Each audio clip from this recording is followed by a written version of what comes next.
Excuse me. This lane is for Atlas Sky Platinum members only. You need to step back. The words didn't arrive with heat or volume. They came wrapped in the kind of smile that has been practiced so many times in so many mirrors that it no longer requires any conscious effort. A smile that looks from a distance like courtesy and feels up close like a door being closed in your face. Vanessa Hartley stepped out from behind the gate podium at Dallas-Fort Worth International Airport Gate A7 and placed herself directly in Simone Ellery's path with the practiced ease of a woman who had been deciding who belonged at this gate for 9 years and had never once been wrong about it.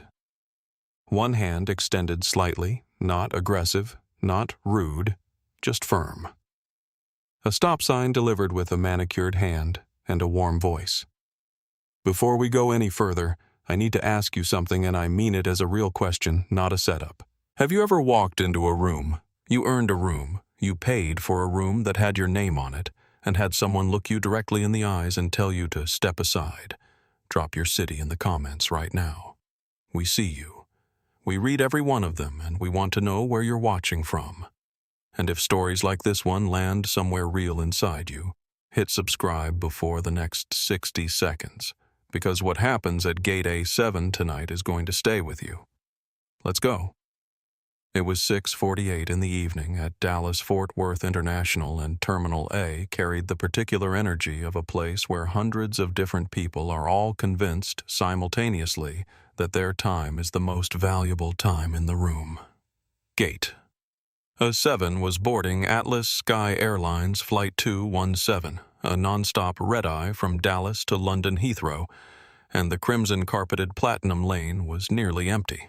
2 men in creased business suits had already disappeared down the jet bridge without breaking stride, thumbs still scrolling through their phones.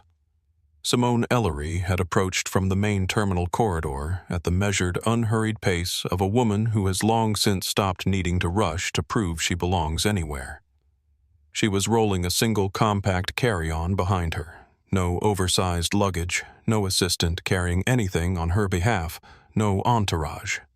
She wore a charcoal merino wool blazer over crisp white button-down dark-fitted trousers and flat leather Oxfords that were expensive in the way that things are expensive when they are made to last rather than made to be noticed.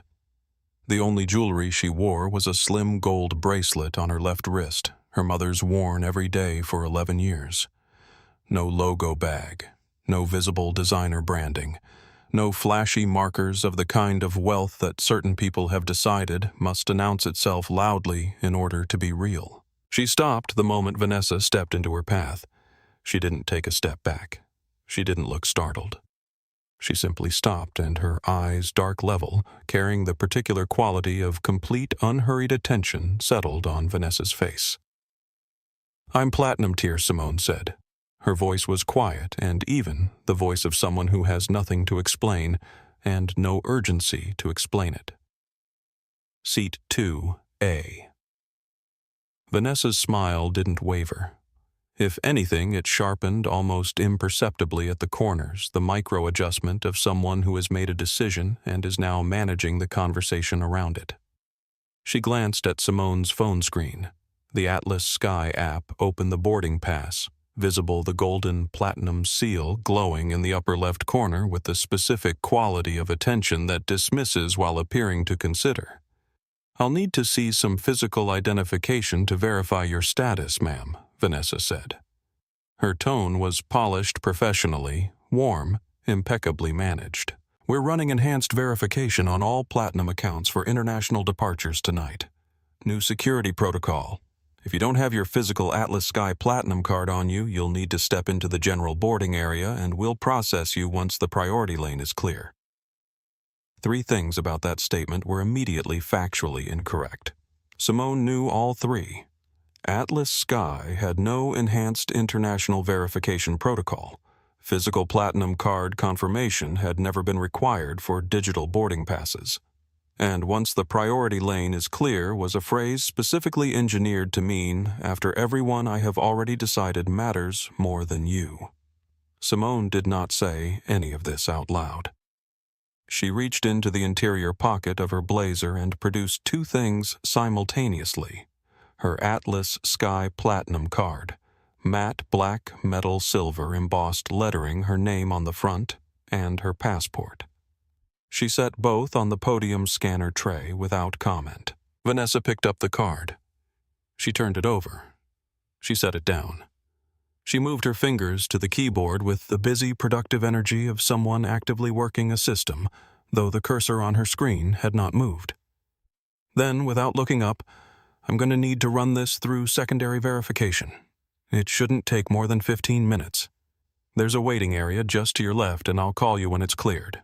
15 minutes. The flight boarded in 8. Simone looked at the scanner tray. She looked at the keyboard. She looked at Vanessa's hands, which were typing the specific way that people type when they want to appear to be doing something rather than actually doing it. She looked at Vanessa's face, which was smooth and pleasant and completely closed. "Your name is Vanessa," Simone said. She read it from the name tag. Said it the way you'd note a coordinate on a map, not confrontationally, not warmly, just with the precision of someone recording information they intend to use later. Vanessa's smile held its shape. "That's right." Simone nodded once, a single slow nod. "The kind that means I understand exactly what is happening here, and I am going to let it happen, and you are not going to understand why until it's too late." "I understand," Simone said. 2 words. The same temperature the conversation had been the entire time. Not cold, not bitter, not defeated, just recorded, filed, held. She took her card and her passport from the podium tray. She picked up her carry-on. She walked to the waiting area to her left, set her bag against the wall, and sat down in a plastic airport chair. She took out her phone. Her face was entirely composed. Her thumb moved across the screen with slow, deliberate precision. Not the rapid scroll of someone venting, not the frantic typing of someone alerting a lawyer or calling a friend to complain. She was opening a document she had built 14 months ago and stored in an encrypted folder and had hoped she would never need to use. The document was labeled Protocol 0. She read the first line. She closed it again. She looked through the floor-to-ceiling glass at the aircraft waiting at the gate. Atlas Sky's Boeing 777 silver body. Floodlit engines, quiet, fueled, and ready, and at the ground equipment attached to it, and at the words painted in white lettering on the side of every fuel truck, every baggage cart, every piece of equipment servicing that plane. She put her phone in her pocket. She waited. There is a specific difference between people who hold power and people who display it, and Simone Ellery had understood that difference since she was in her mid-20s and had decided deliberately and without apology which kind of person she intended to be. Ellery Global Freight had begun as a single regional freight brokerage operating out of a leased office in Atlanta's West End neighborhood, 12 employees and 3 contracts, and the kind of reputation that spreads through an industry, the way all genuine reputation spread quietly through the specific currency of doing exactly what you say. You'll do exactly when you say you'll do it, without fanfare and without excuses. That was 20 years ago. The company Simone ran today employed 14,000 people across 31 countries. They managed fueling operations, baggage handling systems, pushback logistics, and cargo operations for 19 commercial airline carriers across 4 continents. 19 carriers, including, as of 22 months ago, Atlas Sky Airlines. The Atlas Sky partnership had taken 14 months to negotiate. It was an exclusive, comprehensive 10-year master service agreement valued at $2.3 billion in contracted revenue, covering all 8 of Atlas Sky's major domestic hub airports: Dallas, Fort Worth, JFK LAX, Chicago O'Hare, Miami, Atlanta, Seattle, and Boston Logan. Under the terms of that agreement, Ellery Global Freight was responsible for fueling 100% of Atlas Sky's fleet departures, at those 8 hubs managing their baggage handling operations across all terminals, and operating the pushback tugs that physically moved every Atlas Sky aircraft from gate to runway. The plain operational reality of that arrangement was this: without Ellery Global Freight, an Atlas Sky plane could not take off. This was not a figure of speech. It was a logistics fact, verifiable on any runway at any of those 8 airports on any given day. Beyond the operational contract, Simone's private equity division had 15 months prior, quietly without fanfare or press release, purchased $480 million in Atlas Sky's high-yield corporate bonds debt the airline had issued as part of a refinancing package following 2 consecutive years of operating losses. The purchase had not been widely reported. Atlas Sky's board knew about it. Their CFO knew. Their CEO, James Whitfield, had personally thanked Simone over dinner at a restaurant in Midtown Manhattan 3 months ago in the warm and slightly relieved way that executives thank the people who have helped them survive a difficult period and are now prepared to move forward. Vanessa Hartley, standing at Gate A7 with her practiced smile and her closed keyboard and her 15-minute verification timeline, did not know any of this. This was not entirely Vanessa's fault. The signals that Vanessa had trained herself to read the luxury brand labels, the designer accessories, the particular volume and assurance of certain kinds of arrival energy were signals Simone had long ago chosen not to produce. She had made this choice consciously over years for reasons that had less to do with humility and more to do with a very clear-eyed understanding of the world she operated in. The people who needed to know she was coming always knew she was coming. The people who didn't need to know consistently made the mistake of assuming she wasn't there. She had let them make that mistake many times. She had made her peace with it, built around it, used it in ways that occasionally surprised people. Tonight was going to be the last time she allowed it to happen inside her own operational network, and she had not made that decision impulsively at Gate A7 when Vanessa stepped into her path. She had made it 6 months ago when the 7th letter arrived. Over the previous 6 months, Simone's legal team had received 7 formal written complaints from Atlas Sky passengers. Each one described a variation of the same experience at various hub airports, a gate agent questioning the validity of an upgrade or premium cabin ticket. That was fully valid. An additional identification request applied selectively to passengers of color, while other passengers in the same boarding lane proceeded without pause, and in 3 of the 7 cases, a documented instance of a passenger being moved from a purchased first or business class seat without explanation or compensation. The passengers who had written those letters were a 63-year-old woman traveling to see her daughter in Atlanta, a 38-year-old engineer who flew the same route twice a month for work, a 24-year-old on her first international trip, 7 different people on 7 different flights writing to a logistics CEO because they didn't know who else to tell, because they believed that someone who ran the ground operations for the airline that had treated them this way might be able to do something about it. Simone had read every letter personally. She had read them more than once. She had run the pattern past her head of corporate partnerships and her general counsel, and both had confirmed what she already knew. The pattern was real. It was documented, and it was not random. The question was whether it lived at the level of individual actors, or whether it had been allowed to take root in the culture of Atlas Sky's gate operations. Whether this was a few bad apples or a barrel that had been left untended long enough for the rot to spread. She had decided not to answer that question from a distance. She had decided to answer it by boarding a flight. She had not told Atlas Sky she was coming. She had booked Flight 217 to London 7 weeks ago under her own name in her own Platinum account. She had told her COO, Diana Hollis, only this: "If I call you tonight, don't ask me questions. Just execute."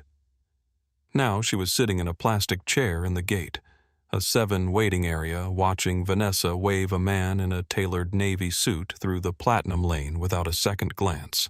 No physical card required. No verification delay. Not even a full stop at the podium. while Simone Ellery, sat with her platinum card in her pocket and her passport in her bag, and 8 minutes until boarding closed. She watched this with complete stillness. She observed it with the particular attention of someone who came here specifically to observe and is now finding that the observation is more expensive than she had prepared herself for. Because knowing that something happens and sitting 3 feet from it happening are two different things. And even for a woman who had spent 20 years building armor out of exactly this kind of experience, it cost something. It always cost something. She thought about her mother briefly the way she did in moments like this. Not with sadness, but with a specific quality of clarity, like a compass needle swinging back to true north. Her mother had worked nights at a Memphis hospital for 22 years. She had come home every morning with her scrubs pressed and her spine straight and a particular exhaustion in her eyes that had nothing to do with the physical work and everything to do with the 1,000 small decisions she'd had to make every shift about which indignities to absorb and which to refuse and how to tell the difference. Her mother had held her face in both hands when she was 9 years old and said, "Baby, the world is going to try to make you smaller than you are. Your only job is to stay exactly the size you're supposed to be." Simone had built a $5.2 billion company out of that sentence. She looked at Gate A7, looked at the aircraft, looked at the words on the side of the fuel truck, Ellery Global Freight. Then she stood up, picked up her carry-on, and walked back toward the podium. Vanessa saw her coming.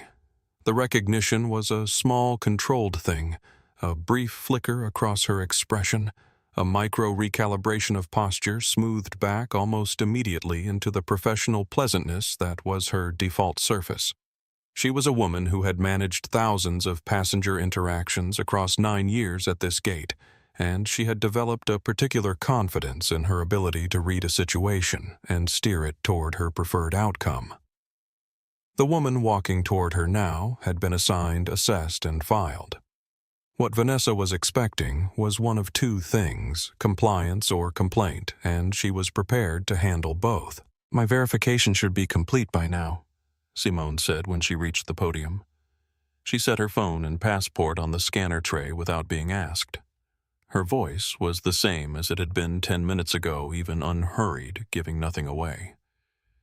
Vanessa looked at her screen with the expression of someone consulting a system, her eyes not quite reading anything, her fingers resting near the keyboard without touching it. Then she shook her head. A sympathetic shake, almost gentle, the kind of thing that's designed to communicate, "We're all at the mercy of processes here. None of this is personal." "I'm so sorry. International verification can run longer than domestic. These things clear on their own timeline." She paused, letting the apology breathe before she continued. "What I can do right now is get you settled in a premium economy seat for this flight. It's a very comfortable cabin on this aircraft, and we'll issue the fare difference as a travel credit toward your next trip with us." Simone kept her eyes on Vanessa's face. She did not look at the computer. She did not look at the boarding pass. She looked at Vanessa the way you look at a problem you already understand and are giving one final opportunity to correct itself. "Premium economy," Simone said. "It's actually one of our best configurations on this route," Vanessa offered, beginning to print a new ticket, her movements smooth and practiced. "The seats recline to—" "What seat did you assign to 2? A?" Simone asked. The question was quiet. It was not loud enough to turn heads. It landed in the conversation like a stone dropped into still water. No splash, just a ring spreading outward, slow and inevitable. Vanessa's hands went still on the keyboard for less than half a second. Then she resumed typing with a slightly more deliberate cadence. "As I mentioned the premium cabin verification." "What seat?" Simone said again. Same volume, same temperature. Just clearer the clarity of someone who has already counted the cards on the table and is asking the other player to show their hand. Vanessa looked up. For the first time in this interaction, something shifted in her eyes. Not guilt, not exactly, but its close cousin, the awareness that the ground underfoot might not be as solid as it had been 30 seconds ago. 6 feet to Vanessa's left, Rita Flores was standing at the secondary podium. She was 29 years old and had been a junior gate agent for 18 months, and she had been assigned to process standby passengers for a connecting flight, which she was not doing. She was watching. She'd been watching since Simone's first approach, and she had continued watching through the waiting area through the second approach, and now through this moment, this specific, precise, quiet moment where a woman was asking a question that Vanessa clearly did not want to answer. Rita had seen Vanessa work this gate for every one of those 18 months. She had seen the extra pause before scanning certain passengers, the selective application of additional checks, the way Vanessa's entire manner, the warmth of her voice, the fluency of her movements, the quality of her attention reconfigured itself, depending on who was walking toward the podium. Rita had told herself it was just Vanessa's style. She had told herself it wasn't her place. She had filed things under the comfortable heading of "not my business," and returned her attention to her own work. And she had done this so many times across 18 months that it had started to feel like a habit rather than a choice. But watching this, the second approach the precise question, the way the woman at the podium was standing with a stillness that held more authority than anything Vanessa had produced all evening, Rita felt the habit become visible to her in a way it hadn't been before. She felt it as something that had a shape and a weight. She didn't speak, not yet. But something shifted in the architecture of her 18 months, and the shift left a hairline crack that she could feel but couldn't stop. Before Vanessa could answer Simone's question, the moment changed. The sound of him arrived before he did a booming, self-amused laugh that moved through the ambient noise of Terminal A like a boat wake moving through still water. Carter Flynn came toward Gate A7 with the unhurried, broad-shouldered confidence of a man who has spent 41 years finding that spaces tend to make room for him before he has to ask. He wore a charcoal suit that had been tailored with precision to suggest that he was the kind of man whose suits were tailored with precision, and he wore it with the ease of someone who has never once walked into a room and wondered whether he was welcome. "Vanessa," he called out while still 8 feet from the podium, spreading his arms slightly in a gesture that managed to communicate both affection and expectation simultaneously, the greeting of someone who has made deposits in a particular account and is confident in the balance. "Tell me you've worked your magic tonight." The transformation in Vanessa was immediate and total. The professional pleasantness she had maintained through Simone's 2 approaches managed, controlled, calibrated, dissolved, and was replaced by something warmer and more genuine. The authentic warmth of a person greeting someone they actually like and want to please. Her posture opened. Her smile went wide. Her voice, when she spoke, carried a real ease. "Mr. Flynn," she said, and the warmth in it was unmistakable. "I was hoping you'd make it before we closed." She was already typing fingers, moving with a fluency and speed that had been entirely absent during any interaction with Simone, pulling up something on the screen, with the assurance of someone who knows exactly what they're looking for, because they prepared it in advance. Carter arrived at the podium and dropped his heavy leather carry-on onto the floor. The bag made contact with Simone's foot. He didn't notice. Or he noticed and categorized it automatically as something beneath the threshold of acknowledgement. He leaned on the podium counter with one forearm easy and familiar. "I need 2A Vanessa," he said. "Tell me it's available." Vanessa glanced at Simone. It was a half-second of eye contact, direct, genuine, and what passed through it was not quite apology and not quite defiance, but existed in the uncomfortable territory between them, the expression of someone who knows what they are doing and has decided that knowing is sufficient. Then she looked back at her screen. "I actually just had an upgrade come available in the last few minutes," she said, her voice carrying the bright, warm ease of someone delivering good news that has been prepared in advance. The previous passenger's verification came back flagged, so the seat opened up. "Let me get you printed up." The smile she gave Carter Flynn as she slid the freshly printed boarding pass across the podium was her best one of the evening. Carter grinned and took it without looking at it. Naomi Vanessa said, "Tonight's catering has the billicart salmon chilled and ready. I made sure." Carter chuckled.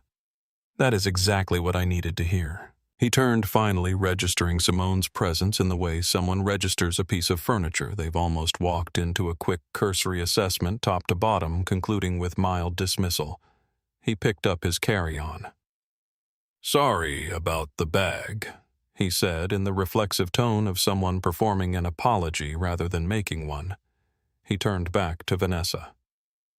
"You are a lifesaver, seriously." Vanessa's smile followed him all the way to the jet bridge. Simone looked at the boarding pass Vanessa had printed and sat at the edge of the podium row 44-seat E, the absolute last row of the aircraft center seat directly adjacent to the rear lavatories.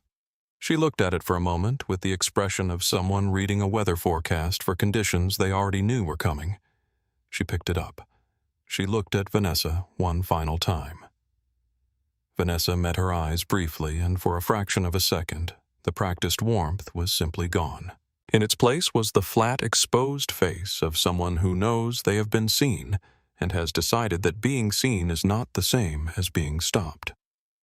"I understand," Simone said. Those two words again, the same voice, but carrying something new inside them now, something with weight and depth, and the particular quality of patience that is not passive, but is instead a form of preparation.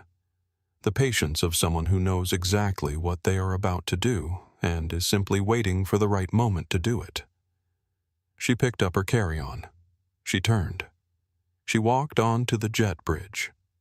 The jet bridge was a 47-foot fluorescent corridor, and Simone walked it the same way she walked everything at a pace that was unhurried and deliberate and communicated nothing about the interior activity of the person producing it. Ahead of her, Carter Flynn had already cleared the forward cabin door. She could still hear his voice inside the aircraft, already warm and conversational with the boarding crew, the laugh surfacing again at something that may or may not have been funny. Simone paused at the threshold. A young flight attendant from the ground boarding crew stood just inside with the practiced smile of someone who is 2 hours deep into their third consecutive shift. "Welcome aboard. Boarding pass." Simone handed it over. The attendant scanned it, looked at the seat number. There was a half-second pause, small enough to be deniable, real enough to be felt, and then the smile resumed its position. "Row 44 is all the way at the rear of the aircraft. Can I help you?" "I know where 44 is," Simone said. Not unkindly, just accurately. "Thank you." She stepped aboard. The first-class cabin smelled like upholstered leather, and the particular floral quality of air-conditioned recycled air elevated slightly by the smell of chilled champagne. 12 wide seats in charcoal leather privacy dividers, warm amber lighting designed to suggest exclusivity rather than transportation. Small side tables already bearing silver ice buckets. The billicart salmon as promised, already chilled. In seat 2, a Carter Flynn was settled in the way that certain men settle into first-class seats, expansively occupying the full width of the footwell jacket folded over the privacy divider. Champagne flute raised slightly as he said something to the flight attendant standing beside him with a tray. Simone caught the tail end of it as she passed. "And if you can let the captain know I collect tail numbers." "Don't ask me why it's a whole thing." He laughed at his own quirk with the genuine affection of someone who is comfortable enough with themselves to find their own eccentricities charming. "Just have someone write it on a cocktail napkin. I'll be your best friend for the whole flight." The flight attendant, Sarah Donovan, senior cabin crew, 9 years in the role, produced the smile that had kept her employed in this particular job for 9 years. Warm enough to be genuine, precise enough to reveal nothing. She said she'd absolutely pass that along. Simone did not slow down. She kept moving through first class, through business class with its lay-flat pods, through premium economy, into the main cabin where the seats narrowed, and the carpet thinned, and the overhead bins were already contested, and the proximity to the rear lavatories announced itself through the nose before the eyes confirmed it. Row 44. Seat E, center seat, exactly as printed. She stowed her carry-on in the overhead bin, a tight fit that required the careful repositioning of someone else's soft bag, and sat down. To her left, in seat D, a man in his mid-30s, already asleep, travel pillow compressed around his neck. Shoes off, breathing at the measured depth of someone who has done this flight before and has made peace with the economy of it. To her right, in seat F, a college student with headphones large enough to block the world, a macroeconomics textbook open on the tray table, the specific studied concentration of someone who might actually be reading. The student looked up, registered Simone with a nod, returned to the textbook. From somewhere 3 rows forward, a baby was beginning to build toward the cry that would arrive fully once the cabin pressurized and the ears began to ache. The overhead bin above row 43 rattled as someone shoved a bag in with more force than finesse. Simone set her bag under the seat in front of her. She sat straight, hands folded in her lap, feet flat on the floor. She was perfectly composed in the way that a person is perfectly composed when their composure is a choice being made in real time actively, the way you hold something very still when you know that the stillness matters. She took out her phone. She found the contact Diana H. and held her thumb over the call button without pressing it. She looked out the small oval window at the floodlit tarmac, at the equipment arranged around the aircraft in the organized choreography of a departure in progress, at the fuel trucks attached to the wings, massive yellow bearing their white lettering in clean block capital letters along the side.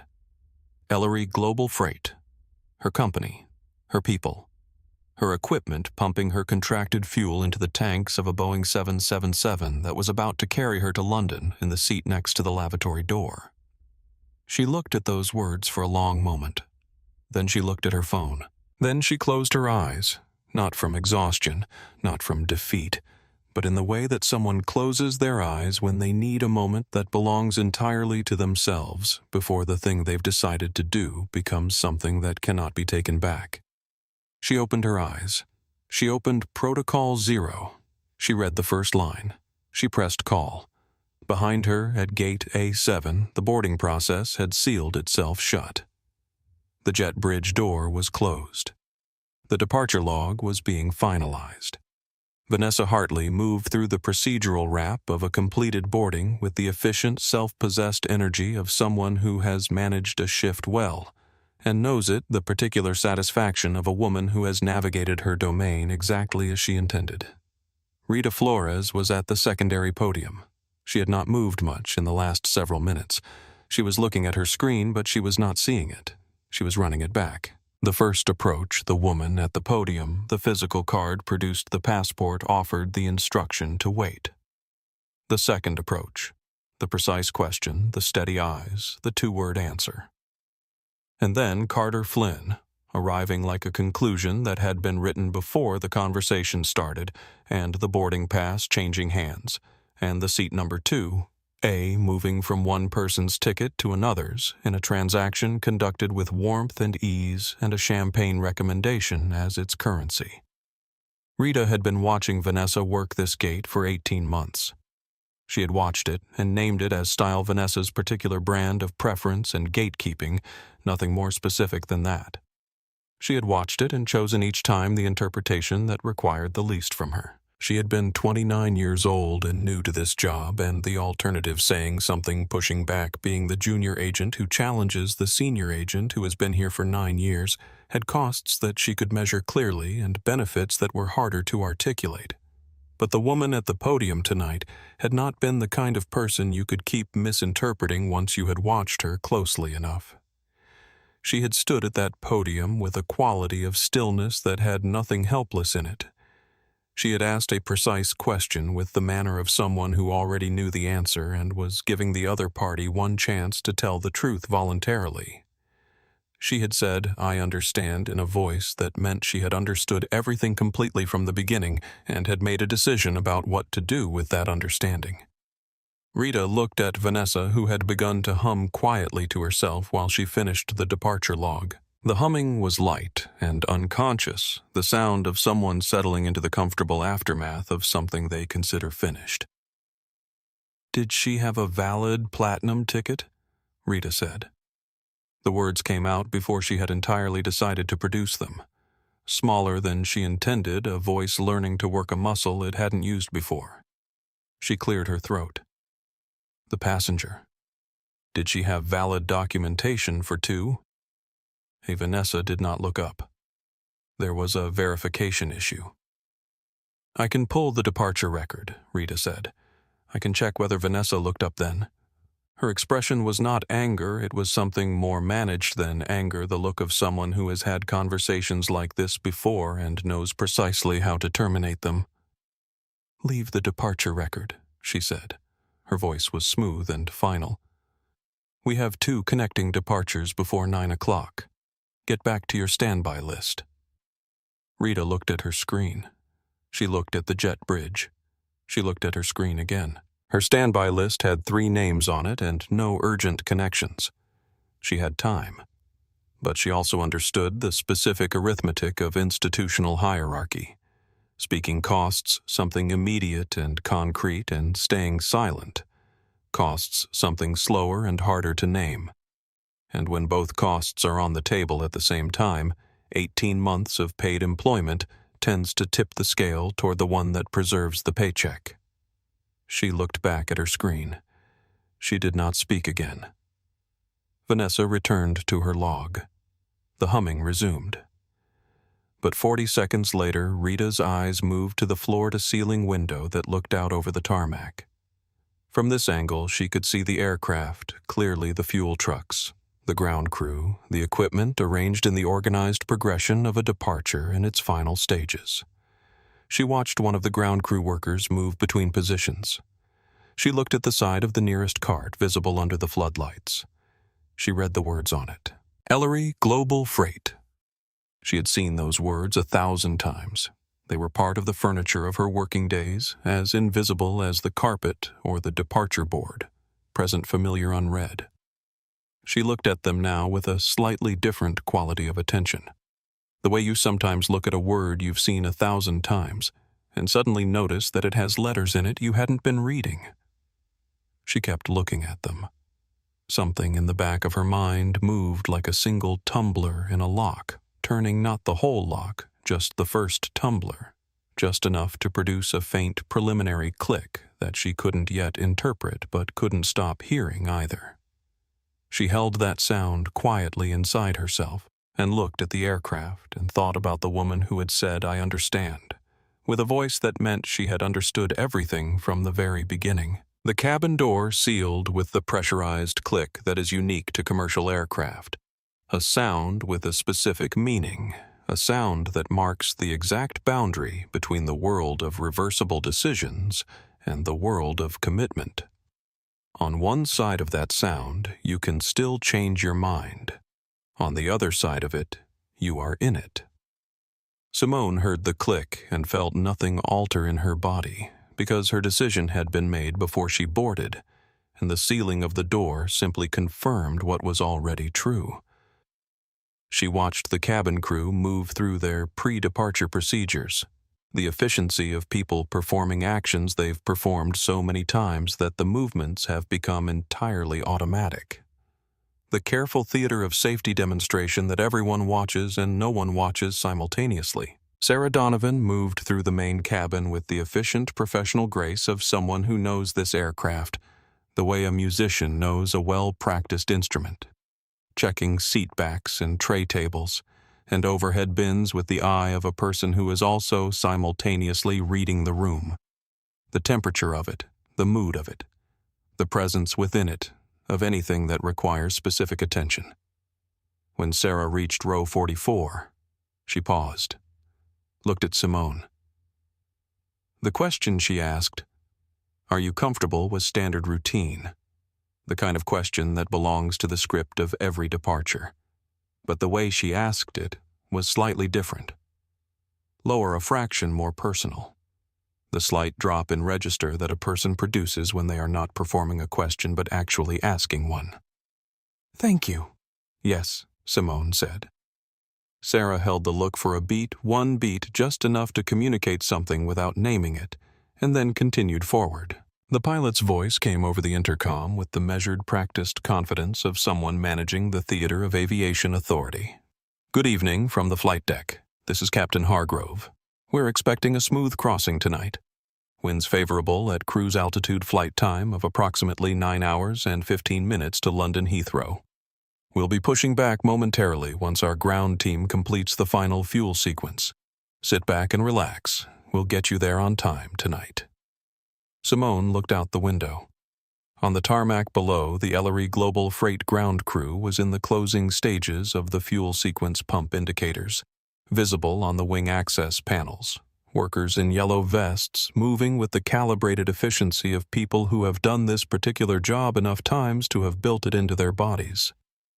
She watched her own employees doing her company's work without knowing she was watching. She felt something at the back of her chest, not quite pride and not quite grief, but living in the specific neighborhood between them, the feeling of watching something you built, doing exactly what you built it to do in complete indifference to whether you are present to witness it. She opened Protocol 0. She had written it in a single sitting 14 months ago at 2 a.m. at her desk after the third passenger complaint letter had arrived. She had written it alone without her legal team, because what she was building was not a legal document, it was a personal one. A statement of what she was willing to do if the pattern she had identified ever presented itself to her directly in a way she could not manage from a distance. The document was 4 pages. The primary action was clear suspend all Ellery Global Freight operational services to Atlas Sky Airlines at DFW, effective upon executive command pending a formal corporate incident review.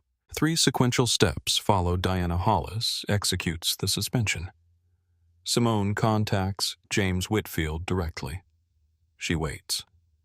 She reread those steps. She thought about when she had written them, the late hour, the specific quality of determination that sometimes visits people when they have been patient for a long time and have decided that the patience is not infinite, that there is a point at which patience becomes a different thing, a thing with a different name.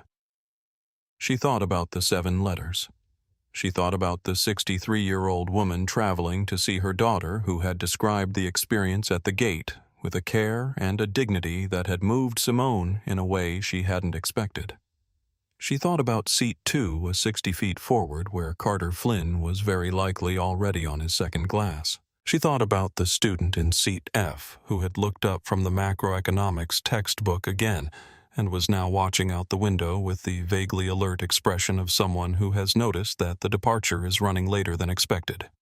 She thought about the man in Seat D, still asleep, his face carrying the particular vulnerability of sleep, the softness that arrives in faces when people stop performing their waking selves, when they are simply a person in a seat going somewhere. She thought all of these people are going somewhere tonight, and what happens next is going to change how they get there, and none of them are going to understand why until it's already done. She picked up her phone. She opened her contacts. She found Diana H. She found James Whitfield, Atlas Sky.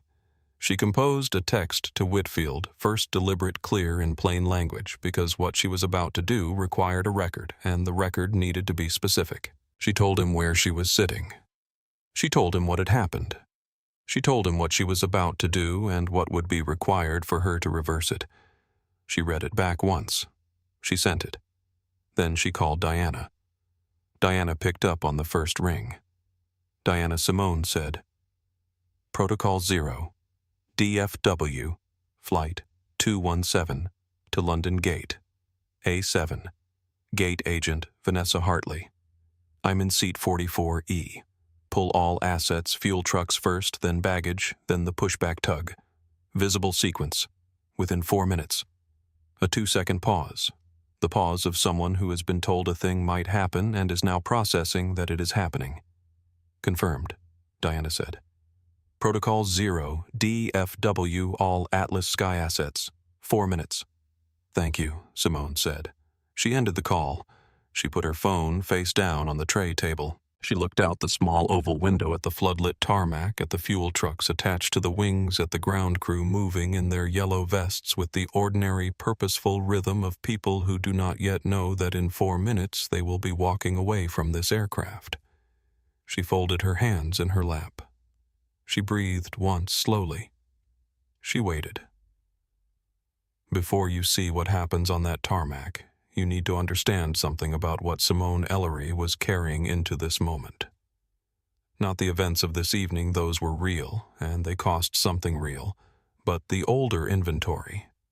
The weight that had been accumulating long before Ellery Global Freight existed, before there were 14,000 employees and a COO and a document on a phone called Protocol Zero.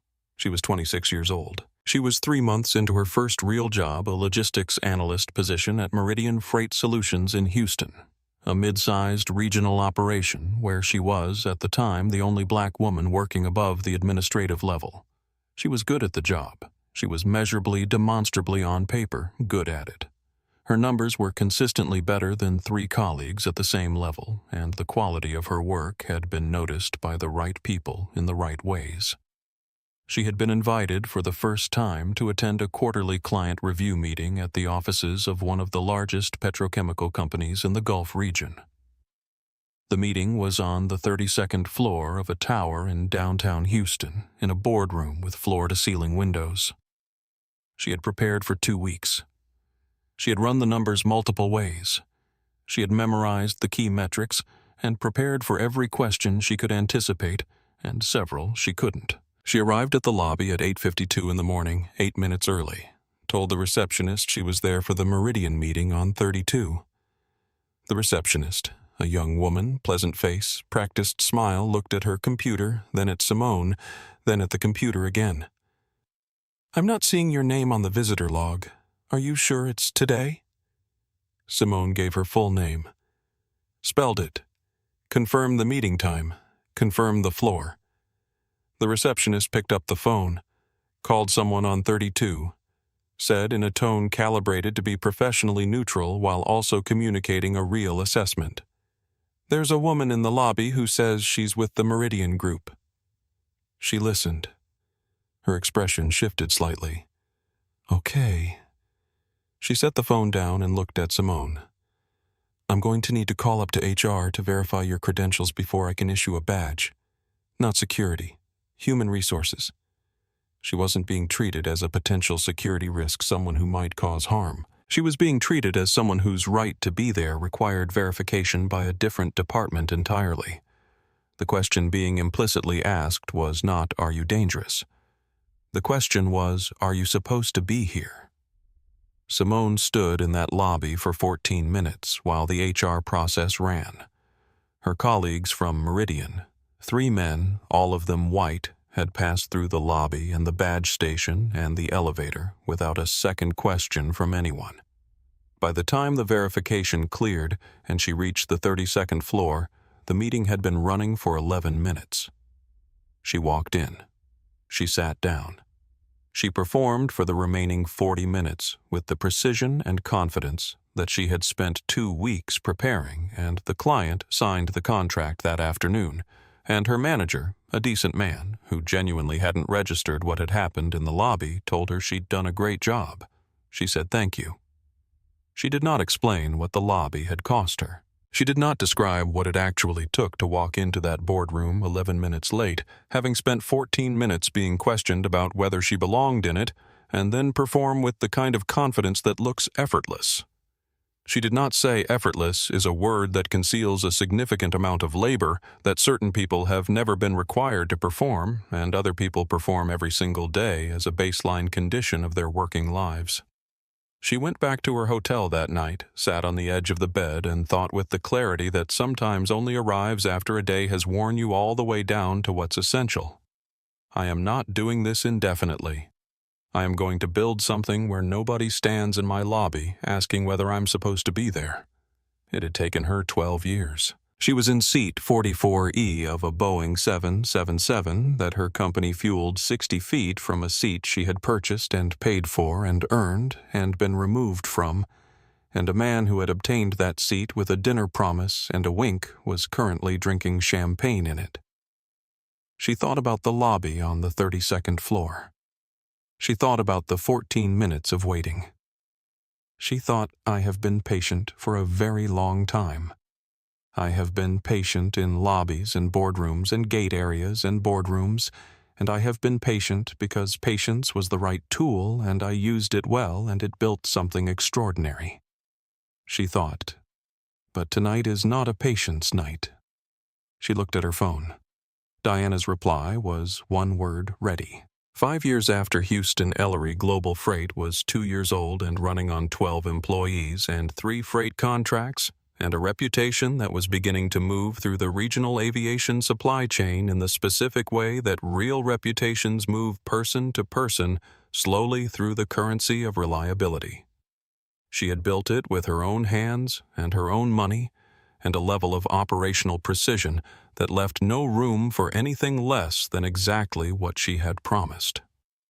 She flew to Chicago in January to meet the operations director of Midwest Continental Airways, a regional carrier that was looking to outsource their O'Hare ground support.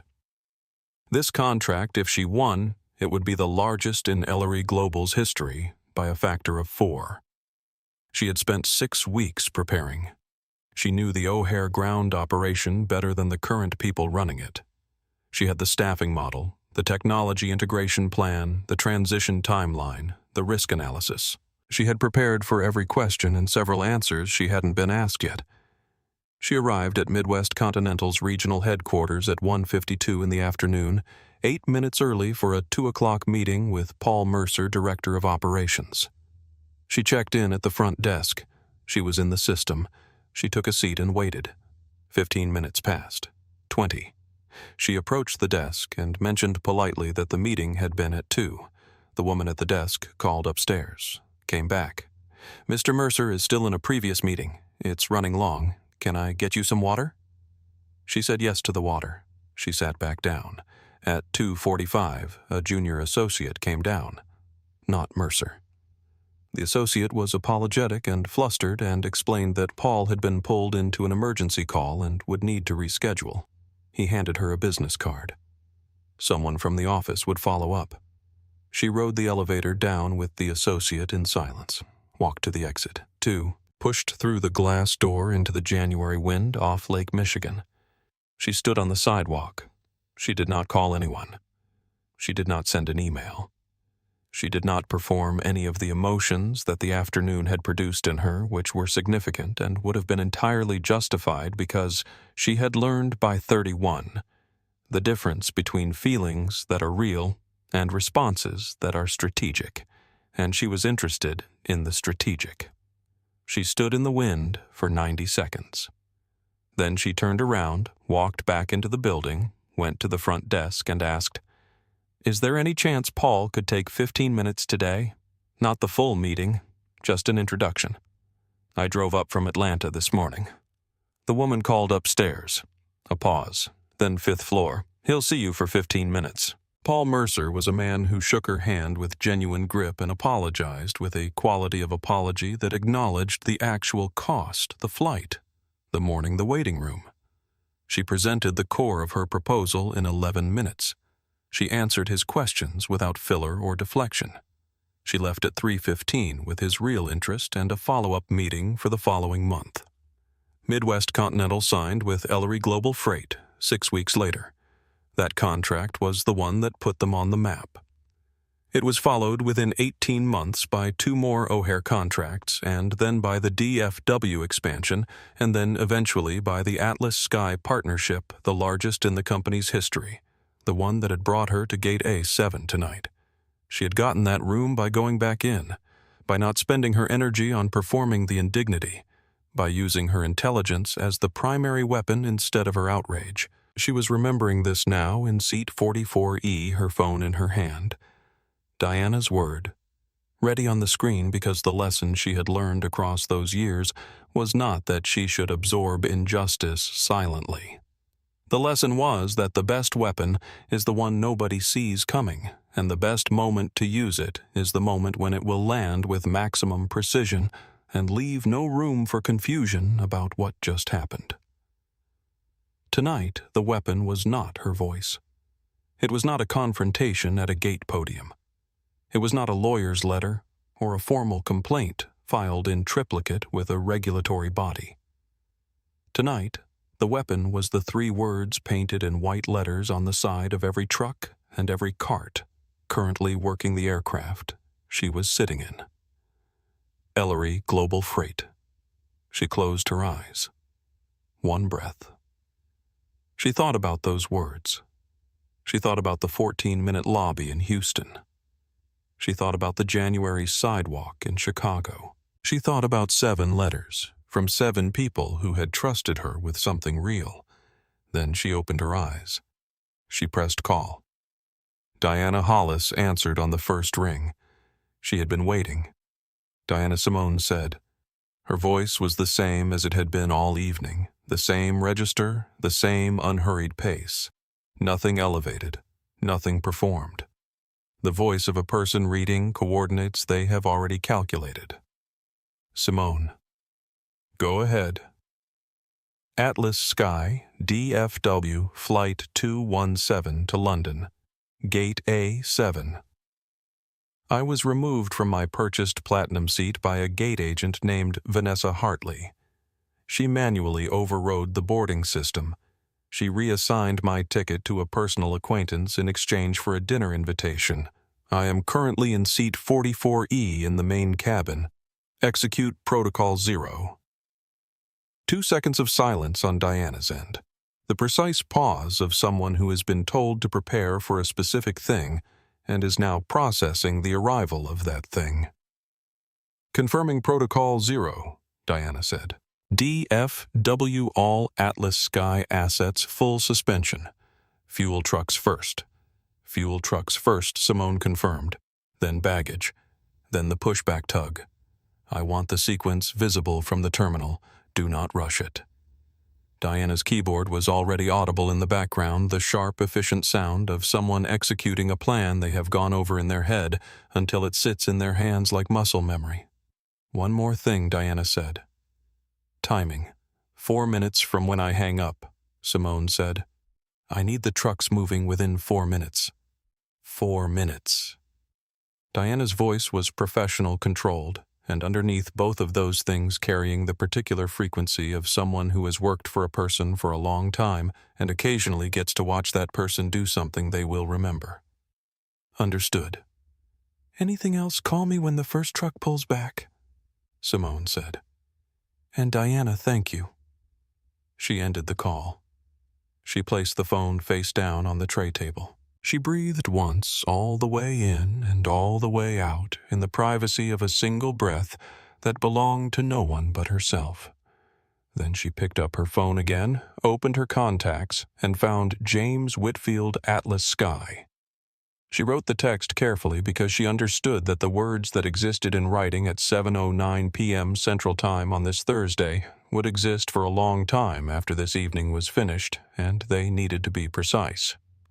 She wrote, James, I am currently in seat 44E on your Flight 217 from DFW to London Heathrow. I was removed from my purchased platinum seat, 2A, by your gate agent, Vanessa Hartley, who manually reassigned my ticket to a personal acquaintance without cause, citing a verification protocol that does not exist in Atlas Sky policy documentation. I have initiated Protocol 0 under the Hostile Environment Clause of our Master Service Agreement. My operations team is pulling all Ellery Global Freight assets from your DFW fleet effective immediately. I am prepared to extend this suspension to all 8 hub airports if this is not addressed tonight. I am still on the aircraft.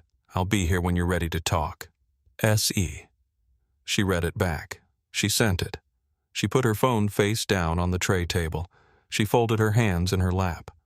She looked out the oval window. The first fuel truck stopped. It didn't stop with drama. No emergency braking, no spray of fuel, no alarm. It simply stopped pumping. The indicator lights on the wing access panel went dark. The driver's side door opened.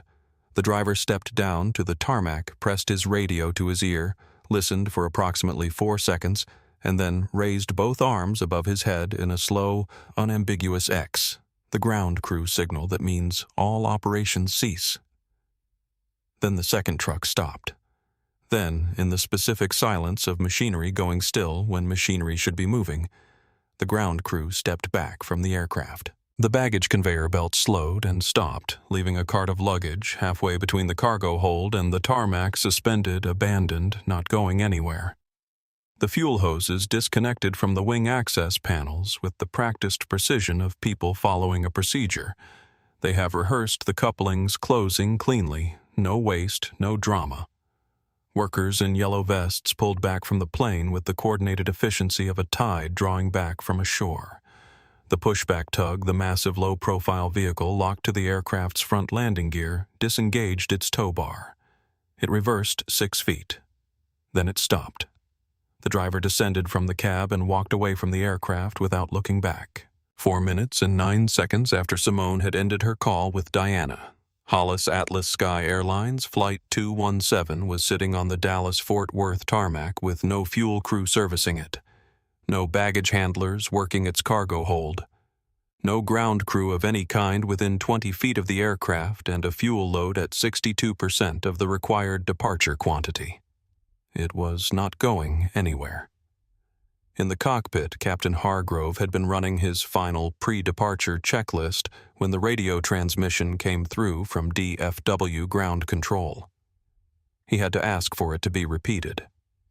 Then he sat forward in his seat and looked at his first officer, who had also heard it and was looking back at him with the expression of someone who needs the words repeated a third time before they will fully parse.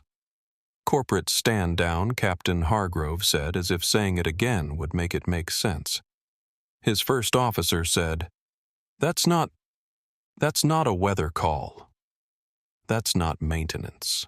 Captain Hargrove reached for his radio. He had 26 years in the air. He had handled diversions, emergency landings, a wind shear event over Denver that he was not going to describe in detail to anyone. He had never in his career received a corporate stand-down order.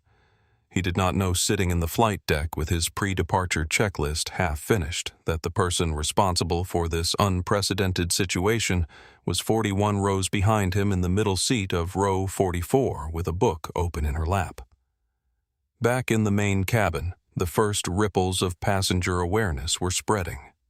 The specific restlessness of a flight that should be moving and isn't was beginning to express itself in the routine signs, the watch checking, the phone consulting, the murmured conversation with the person in the next seat about connection times and what counts as an inconvenient delay. The baby 2 rows ahead of Simone was escalating from fussing toward a full cry. The man in seat D, Terrence, as he would introduce himself later, woke from his nap, looked at his watch, looked out the window at the unexpectedly empty tarmac, and said to no one in particular, "Something's wrong with the ground crew." Something was wrong with the ground crew. Something was very precisely, very deliberately, very specifically wrong with the ground crew, and it had been initiated 4 minutes and 9 seconds ago by the woman in the middle seat beside him, who was now looking at the message Diana Hollis had just sent. All assets pulled. Ground crew clear. Fuel at 62%. She's not moving. Simone read the message. She typed, "Good." She put her phone face down. She took the novel from her bag, the one she had packed for the flight, the one she had been meaning to read for 3 months, and opened it to the first page. She began to read. From the floor-to-ceiling windows of Gate A7, Rita Flores watched the tarmac with the quality of attention a person pays to something they can't yet name but cannot stop looking at. The Ellery trucks had pulled back. She had seen it happen, the sequential withdrawal of the ground crew, the machinery going still, the tarmac settling into the specific silence of equipment that has been deliberately parked. She had watched it with a feeling that didn't have an immediate name, something like watching a tide recede very quickly, the landscape below the waterline suddenly visible, revealing a shape that had been there all along. Ellery Global Freight. She kept reading those words on the side of the nearest cart. She had read them every shift for 18 months. They had never meant anything specific before. Tonight, they were vibrating with a significance she couldn't fully articulate yet, but could feel with the clarity of something physical, like a sound at a frequency that registers in the body before the ears process it. She turned toward Vanessa. Vanessa was at the main podium finishing the departure log, humming something light and private, carrying the brisk ease of a completed shift. Vanessa, Rita said. She kept her voice even. She had learned in 18 months that Vanessa responded to evenness differently than she responded to alarm, and right now she needed a response rather than a dismissal. The Ellery crews have pulled back from 217. Vanessa looked up with the polite skepticism of someone who expects the junior employee to have misread something. She looked at the window. The polite skepticism thinned and stretched and then quietly left her face. She crossed to the glass. The tarmac was empty. No trucks, no carts in motion, no ground crew within 20 feet of the aircraft. The Boeing 777 sat alone in the floodlights, enormous, gleaming, and completely, eerily still. Something moved through Vanessa's expression that was new. Not fear exactly, but the expression of a person who has been confident for so long in such a specific way that the first encounter with a result they didn't engineer produces something close to disorientation. She recovered it quickly. "Call operations," she said. "Get Marcus Reyes on the line right now." Rita was already dialing. 40 miles away in Grapevine, Texas. Marcus Reyes was at the desk in his home office reviewing the next morning's departure schedule when his phone rang. He was 52 years old and had run Atlas Sky's DFW terminal operations for 11 years, and in those 11 years he had developed a specific sensitivity to after-hours calls from his terminal team, the way a doctor develops sensitivity to calls from a particular number at a particular hour. These calls meant one of three categories, whether mechanical or passenger. He answered expecting one of those three categories. What he got was a fourth category that he had never previously encountered. Marcus, Rita said. She was trying to keep her voice professional, and she was mostly succeeding, but the word she used first, his name, carried something that fell slightly outside the professional register, something that told him before the information arrived that the information was going to be significant. Ellery Global Freight has pulled all ground support assets from Flight 217. No fuel crew, no baggage handlers, no pushback tug. The aircraft is sitting at 62% fuel. We have 412 passengers on board, and we cannot depart. Marcus was on his feet. Jacket keys simultaneously. Did Ellery Dispatch give a reason? Rita's voice dropped slightly. Corporate stand down. Hostile environment clause.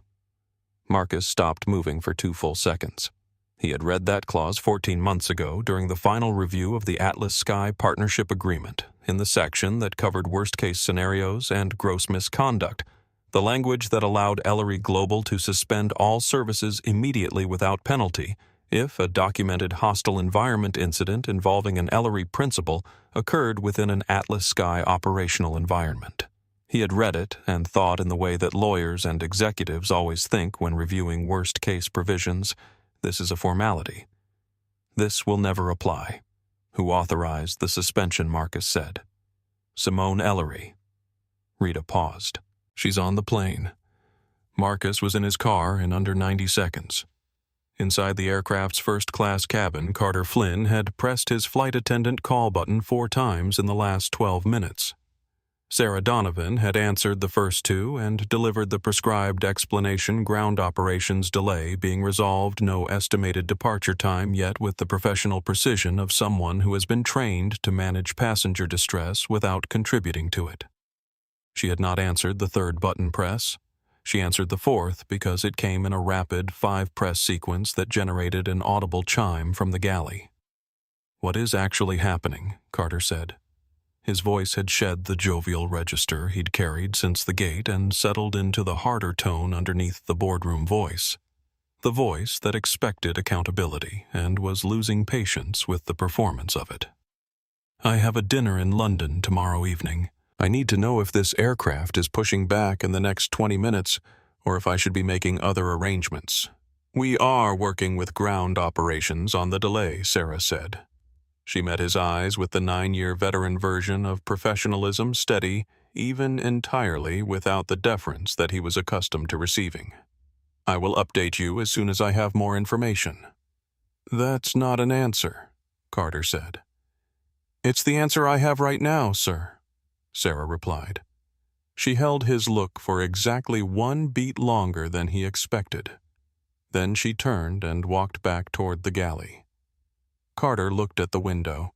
The tarmac outside the first-class window was dark and empty, the equipment that should be there conspicuously, inexplicably absent.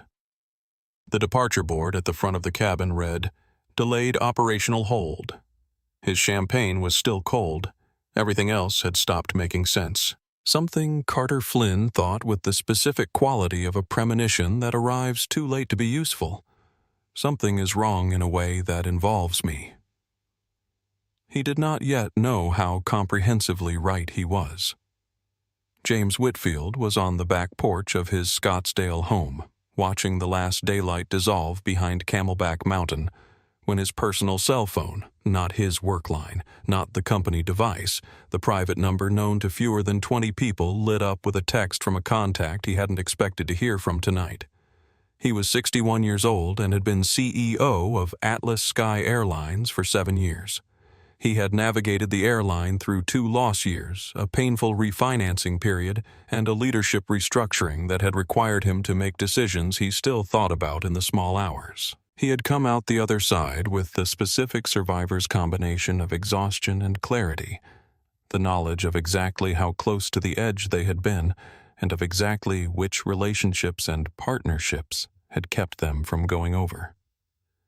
He set down his wine glass and read Simone Ellery's text. He read it again. Then he sat very still for approximately 10 seconds with the expression of someone who has just understood that an evening they had considered finished is in fact only beginning. James Whitfield was not a man who frightened easily. He had sat through board meetings that would have shaken most executives into early retirement. But what he was reading on this porch in Scottsdale on a Thursday evening was not an ordinary bad news scenario. It was the specific variety of crisis that has multiple simultaneous dimensions. The operational dimension, the legal dimension, the financial dimension, and the human dimension, and the human dimension was the one that landed first and hardest before any of the others.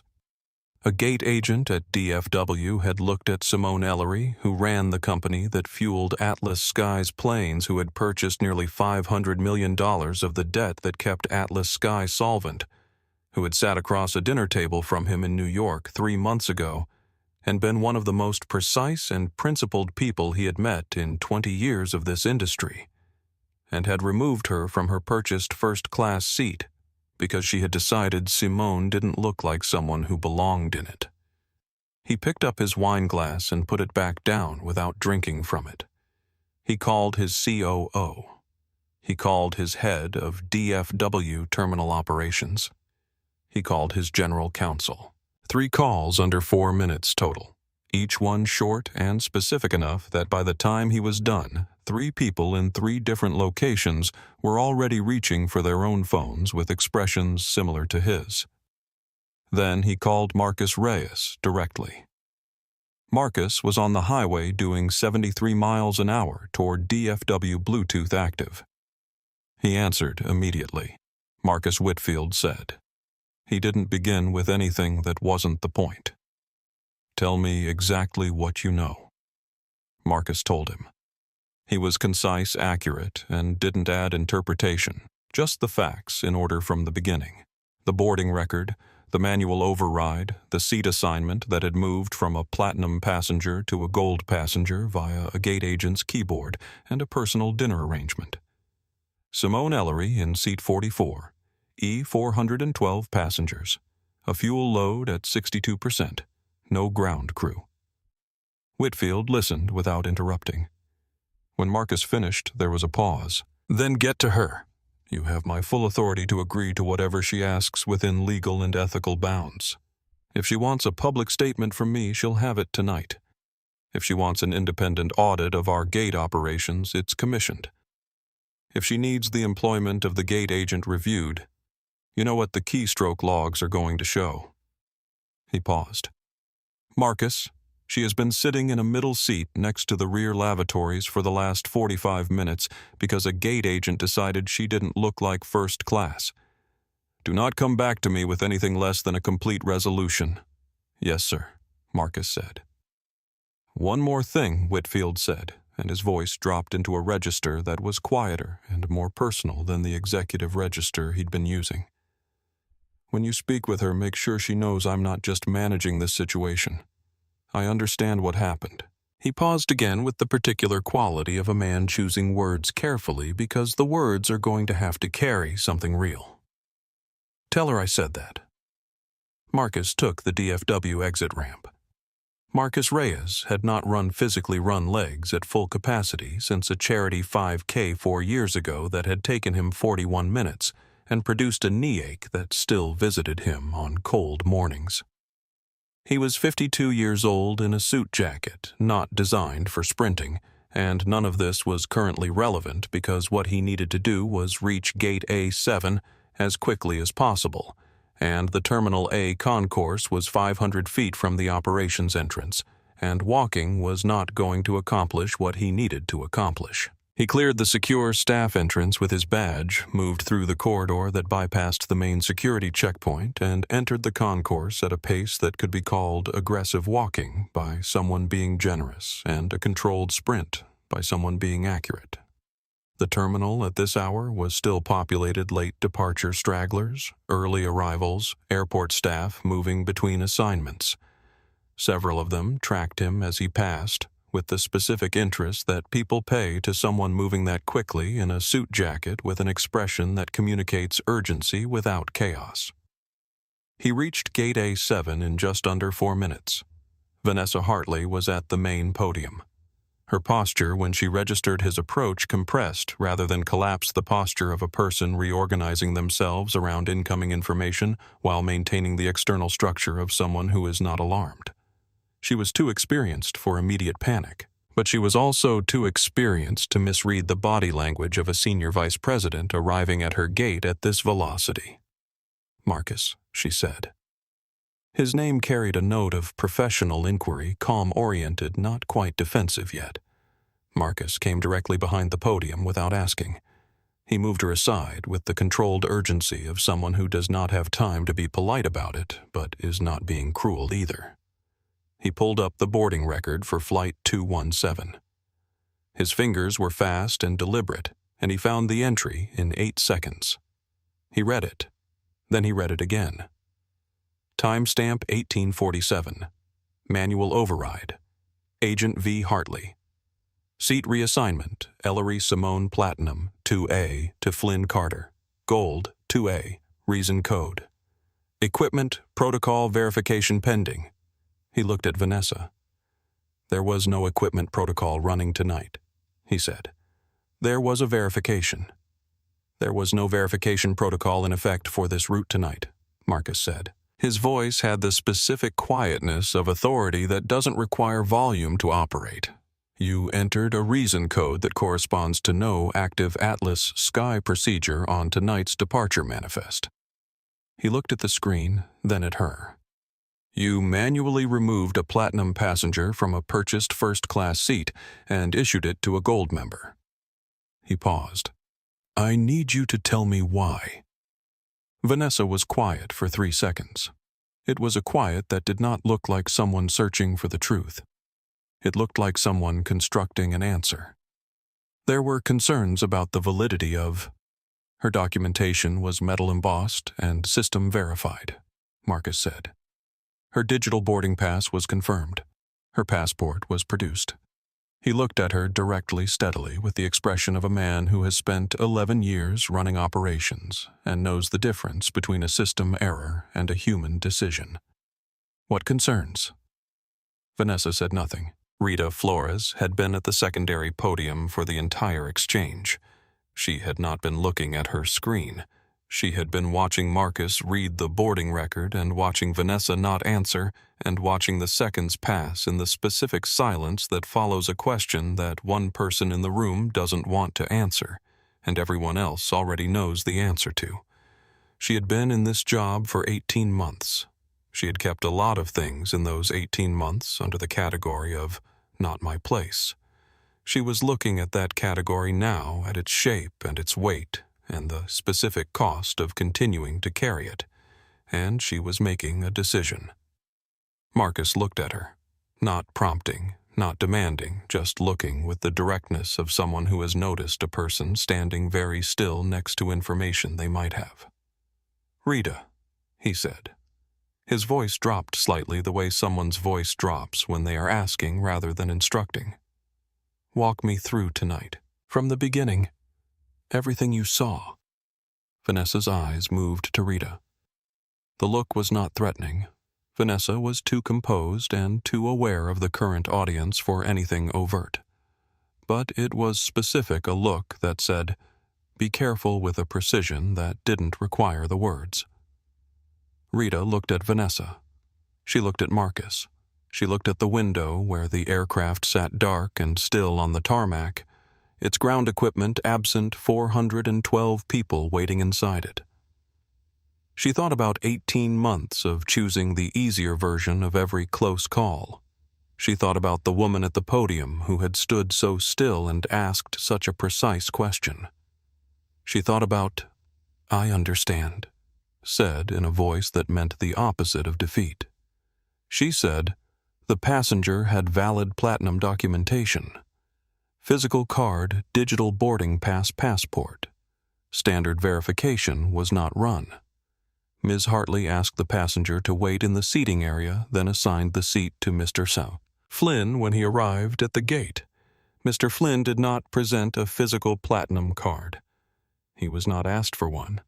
She said it clearly, at a normal volume, without hesitation. Once she started, it was easier than she had thought it would be, the specific relief of a weight that has been held too long finally being set down. Marcus listened to every word. Then he turned to Vanessa. "Your badge," he said.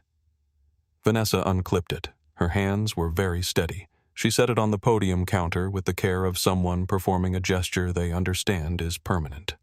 Marcus took it. He picked up his radio. He called ahead to the aircraft. Then he straightened his jacket, pressed his radio to his side, and walked toward the jet bridge. The main cabin of Flight 217 had the atmosphere of a room where everyone has agreed without discussing it that something is wrong, but no one has yet decided what to do about the knowing. The departure board above the forward cabin door still read "Delayed Operational Hold," and the specific variety of passenger restlessness that this produces, not panic, not outrage, just the accumulating low-grade anxiety of people who need to be somewhere and aren't moving, had been building steadily for the last 55 minutes. The baby 2 rows ahead of Simone had moved through the full arc of infant distress and arrived finally at a kind of exhausted quiet, the ragged, fragile silence of a child who has cried everything out and is now simply breathing. The mother was rocking slightly in her seat, eyes closed, the specific trance of a parent running on pure instinct. The man in seat D. Terrence, who had given up on sleep and was now checking his phone every 4 minutes for delay updates that didn't exist, looked at the window at the empty tarmac and said, "I've flown this route 6 times, and I have never seen the ground crew just leave." The student in seat F had put the macroeconomics textbook face down on the tray table and was watching the aisle with the alert, interested attention of someone who has the intuition that what's about to happen is more educational than anything in Chapter 7. Simone heard the footsteps before she saw Marcus Reyes, the purposeful sound of someone moving through a commercial aircraft with direction, and she tracked the sound from the forward door down through the cabin without lifting her eyes from her book. She heard the footsteps pass through first class, through business, through premium economy, into the main cabin, growing closer through the numbered rows until they stopped. She looked up. Marcus Reyes stood in the aisle. He was a compact man with the slightly disheveled look of someone who had put on a good suit several hours ago and spent the last 40 minutes in motion. He looked at Simone with the directness of someone who has been told exactly what happened and is not going to waste either of their time pretending he needs to be brought up to speed. "Ms. Ellery," he said. His voice was quiet, meant for the immediate rouse rather than the cabin. "I'm Marcus Reyes, SVP of Terminal Operations for Atlas Sky at DFW." He held her eyes. "I am deeply sorry for what happened at Gate A7 tonight."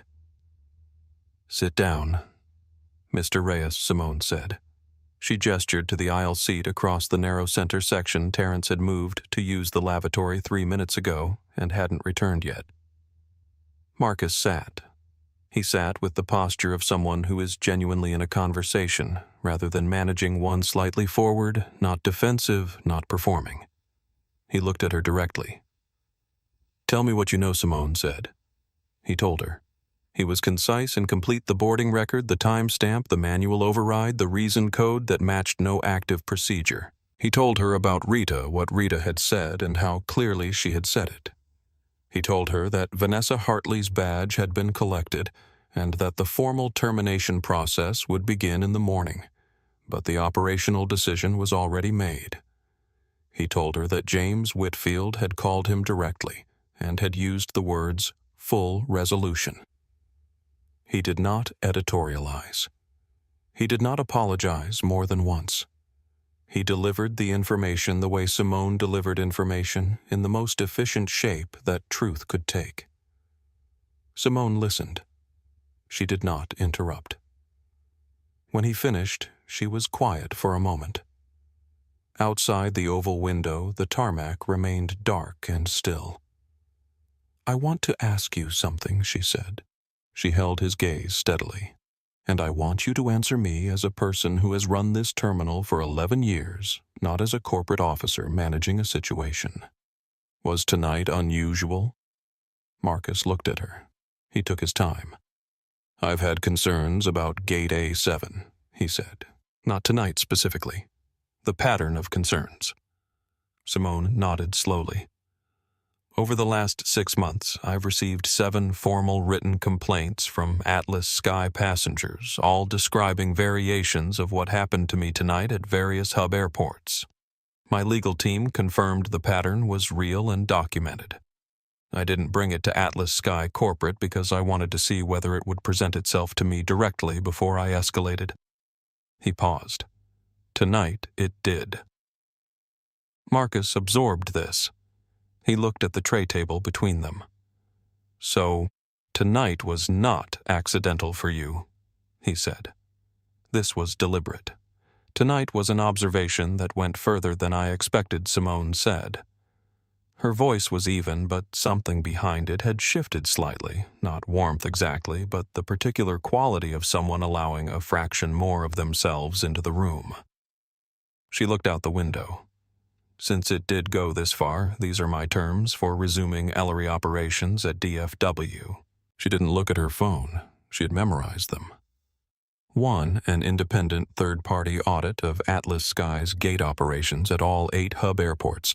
36 months of boarding records reviewed for patterns in seat reassignments, selective ID verification, and unexplained downgrades, cross-referenced by passenger demographics.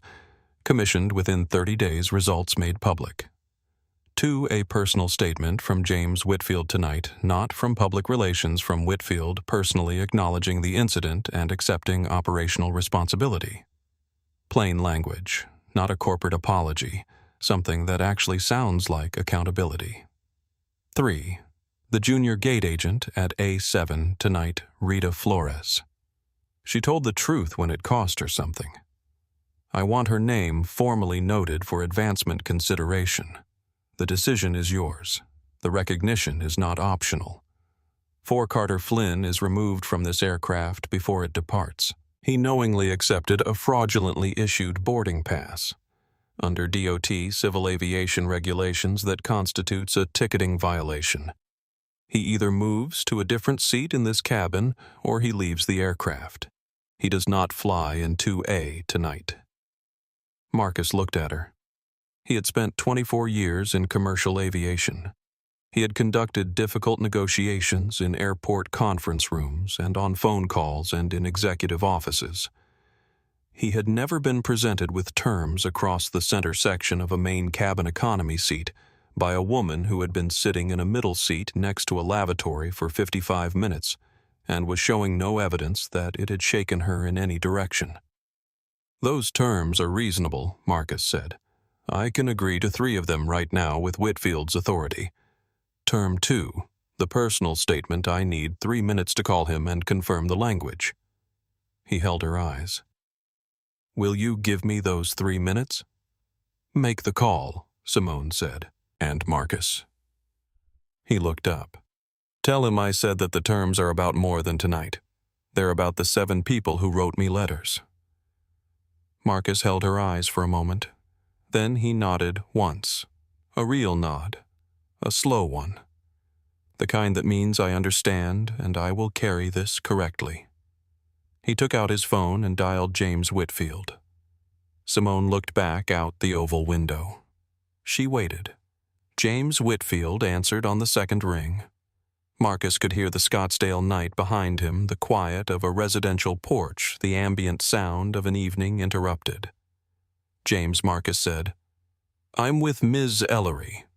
He glanced at Simone, who was looking out the window and giving him the room to do this correctly.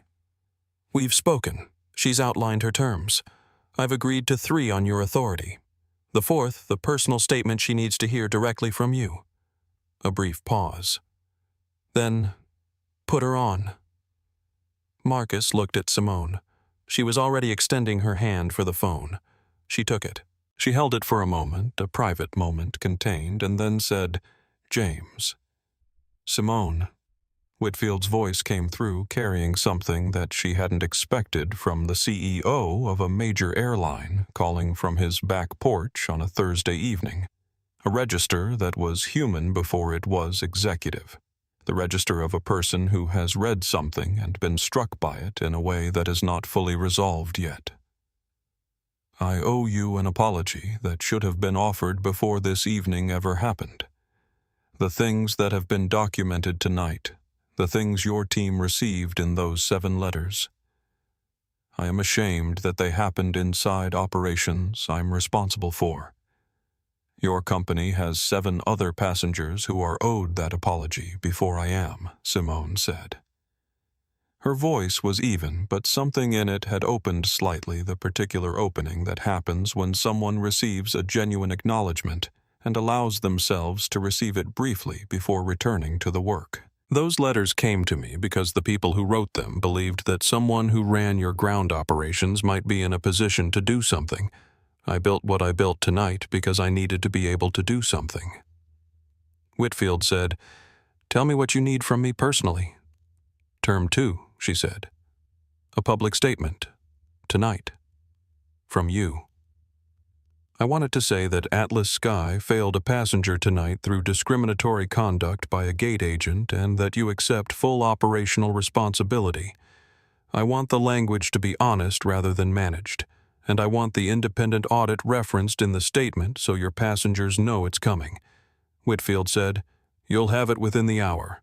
My name on it." The audit referenced by name.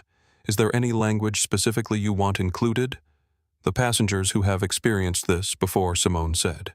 "The ones who wrote letters, the ones who absorbed it quietly, the ones who didn't have anyone to tell. I want the statement to acknowledge that tonight was not the beginning of a pattern, it was the exposure of one. That's the honest version." A pause. "Then I'll make sure it says that." He paused again. "Simone, I want you to know that what I'm doing tonight isn't just crisis management. I understand what it meant that you stayed on that aircraft. I understand what it cost." Simone received this quietly. Then she said, "Use it. Use the understanding. Put it into the audit, into how you speak to your operations leadership next week, into the training that comes out of this. Understanding that stays private doesn't change anything." Whitfield said, "Agreed. And the passenger in 2A Carter Flynn needs to leave the aircraft before it departs," Simone said. "The mechanism for removal exists. The documentation supports it. I'm asking you to use it." A pause that lasted longer than the others. "Then Marcus has my authority to execute." He looked at the window. She looked at Marcus. Then Whitfield said, "Thank you for staying, Simone, for not getting off this aircraft and handling it from the outside. A lot of people would have." Simone said, "The 7 people who wrote me letters didn't have that option. They stayed because they had no choice. I stayed because I did." She handed the phone back to Marcus. She looked out the window. The tarmac was still dark. No trucks, no ground crew, the aircraft patient in the floodlights in the specific stillness of something waiting to be unlocked. She looked at it and thought about what it would take a single text to Diana, 2 words to set it back in motion. She thought about how much power was compressed into that simplicity, how many years of work it had taken to build the thing that made 2 words sufficient. She thought about Rita Flores at the secondary podium watching everything and choosing finally to speak. She thought about Sarah Donovan, the 9-year veteran flight attendant who had said, "It's the answer I have right now, sir," with a steadiness that came from somewhere real. She thought about the student in seat F who had set down the macroeconomics textbook. She thought about Terrence in seat D, who had not gotten back from the lavatory yet and had no idea that the delay was about to resolve in a way that would give him a story he'd tell for years. She thought about those 7 letters and the 7 people who had written them and all the people who had experienced the same thing and hadn't written to anyone because they didn't know who to write to or believed that writing would change nothing. Marcus ended his call with Whitfield. He looked at her. "The statement is confirmed," he said. "Language will be reviewed by his communications lead, but the substance is exactly what you specified. It goes out within the hour." He paused. "I'm going to go deal with Mr. Flynn now." "Do it cleanly," Simone said. "Not as punishment, as a correction." Marcus nodded. He looked at her for one more second with an expression that was professional and something underneath professional, the look of someone who has just had a conversation that will sit with them for a while. Then he stood, straightened his jacket, and walked forward toward the first-class cabin. Simone sat with the quiet. The man in seat D had returned from the lavatory and was settled back in with his travel pillow already drifting. The student in seat F had the textbook open again but wasn't reading. It was watching the aisle with the alert, interested expression of someone who knows something is about to happen and doesn't want to miss it. Simone looked at her book. She turned a page she hadn't actually read. Turning it anyway because the gesture of reading was doing something useful, was holding the temperature of her immediate vicinity stable, was preventing the restlessness of 50 surrounding passengers from feeding on the energy of the one person in this section who knew what was about to happen. She breathed. She waited. Marcus Reyes had arranged for 2 Atlas Sky Terminal Operations officers to be positioned at the forward boarding door before he walked back through the main cabin. They were professional, composed, carrying the specific quality of people who were there to do a job and were not invested in the theater of it. This was intentional. This was not a performance of punishment. It was a correction administered as clearly and cleanly as the situation allowed. He walked to the front of the main cabin first. In the galley, Sarah Donovan was standing with the posture of someone who has been managing sustained uncertainty for nearly an hour and is still managing it, still upright, still professional, still here. Marcus stopped beside her. "We're removing a passenger from first class," he said quietly. "His ticket was issued improperly. It'll be managed without incident if he cooperates. I need the forward cabin stable while it happens." Sarah nodded. One nod, the specific economic nod of someone who has 9 years of experience and doesn't need additional instruction. Then, "Is there anything I should know about the passenger in seat 44E? Marcus looked at her. "She holds the ground contract for this aircraft," he said, "and she's been sitting in that seat for an hour." Sarah held his eyes for a moment, Then she turned back to the galley. Marcus walked through the curtain into first class. Carter Flynn looked up when the door opened.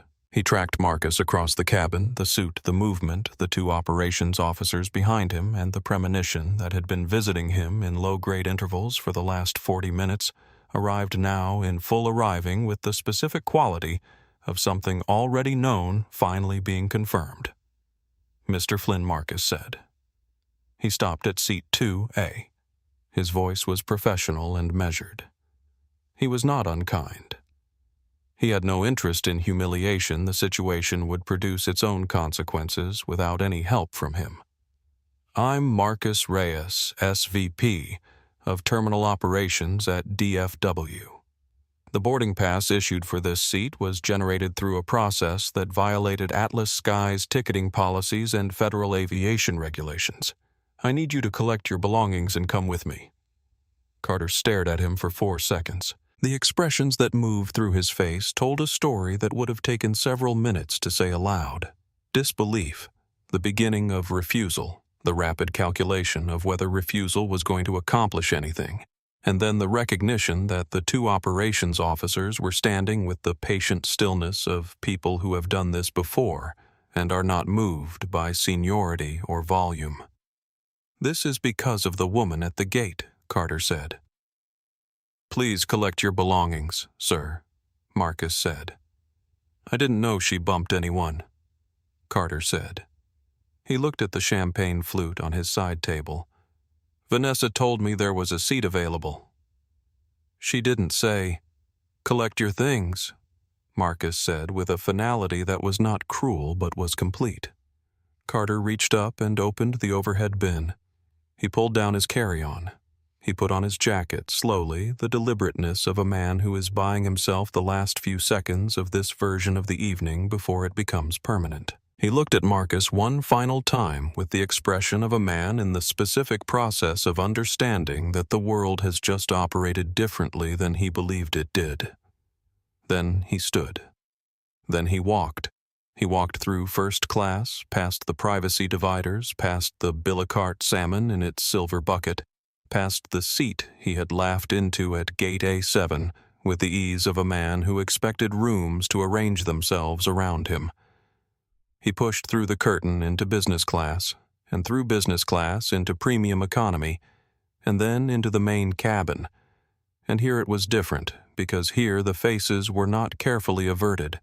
Here were eyes that tracked him as he moved, honest and direct, the eyes of people who had been sitting in a delayed aircraft for an hour, and had nothing left to spend on courtesy towards someone who had cost them that hour. In seat 34, B. Noah Patel had his phone at a low-angle recording with the quiet commitment of a documentarian who understands that the most important thing right now is to stay still and let the moment produce itself.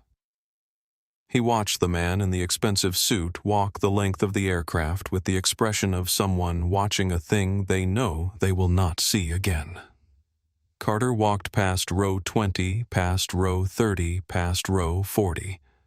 As he reached the back of the aircraft, the narrow aisle, the thin carpet, the proximity of the lavatory doors, the operations officer behind him touched his shoulder lightly, indicating where to stop before the rear catering door. Carter stopped. He was standing adjacent to row 44. He looked to his left. In the center seat of row 44, the woman he had laughed at 61 minutes ago at gate A7. The woman he had told to stick to airlines she could afford. The woman whose foot he had hit with his bag without looking. The woman whose champagne he had drunk in the seat that had been hers, looked up from her book. She looked at him. Her eyes were level and calm and completely without theater. There was no triumph in her face, no performance of vindication, no constructed moment. She simply looked at him with the direct, clear gaze of someone who had understood everything from the beginning and had done exactly what she said she would do. Carter held her eyes for 3 seconds. Then he looked away. Then the rear catering door opened, and he walked through it down the metal stairs into the dark Texas evening. The door sealed behind him. Simone looked back at her book. Marcus Reyes came back through the main cabin from the rear of the aircraft. walking at the measured pace of someone returning from something that had been necessary and was now complete. He reached row 44 and stopped. "The forward cabin is ready for you," he said. "Seat 2, A, has been prepared." He paused. "I'd like to escort you personally." Simone closed her book.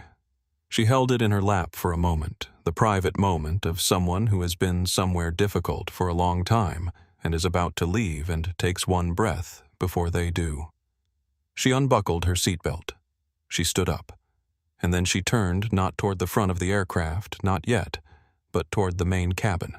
She turned and faced the rows around her, the families and the students and the business travelers and Terrence in seat D with his travel pillow, and the mother 2 rows ahead whose baby had fallen into the fragile quiet of exhausted sleep, and she spoke clearly enough for the nearest rows to hear, without raising her voice above the level of ordinary conversation. "My name is Simone Ellery," she said.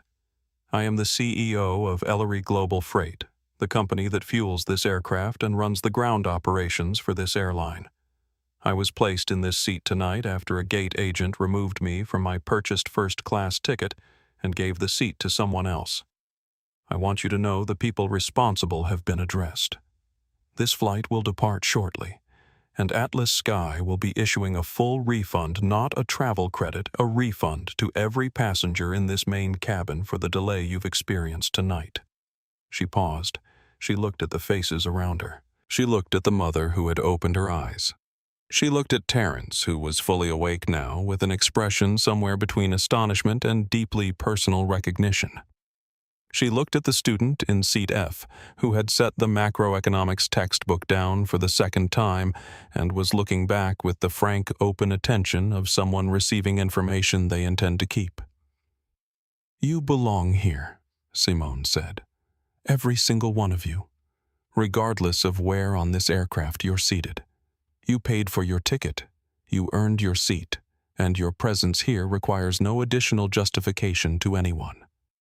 She said it simply, without ornamentation, in the voice of a woman who had needed to hear those words said aloud in a room for a very long time and had decided finally that she was the person who was going to say them.